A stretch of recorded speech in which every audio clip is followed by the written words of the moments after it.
Baik teman-teman sekalian, untuk mempersingkat waktu, saya silakan kepada pemateri yang pertama untuk menyampaikan materi pada hari ini. Baik, yang pertama dari asisten. Dalam konteks pembinaan dan konseling, asisten yaitu mengukur suatu proses konseling yang harus dilakukan konselor sebelum, selama, dan setelah konseling tersebut dilaksanakan.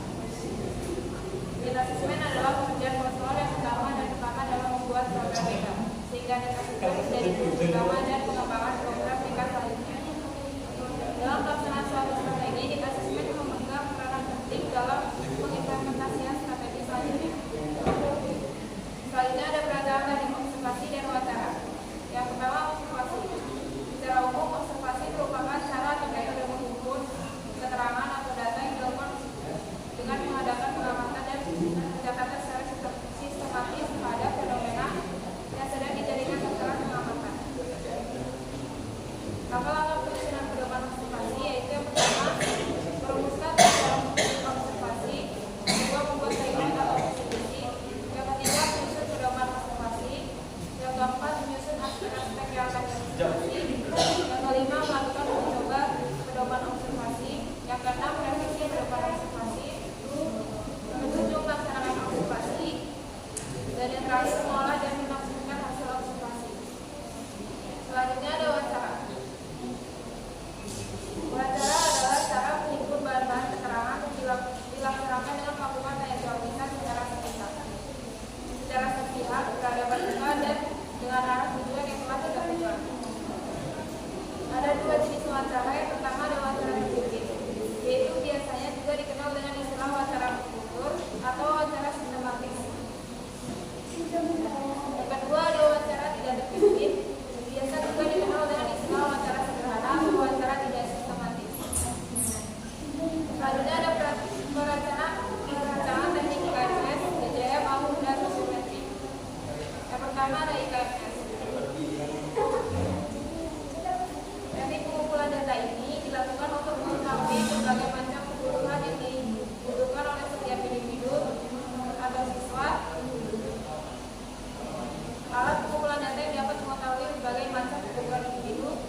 presentasi hasil diskusi kami dari kelompok 1. Selanjutnya teman-teman yang ingin bertanya, kami persilakan.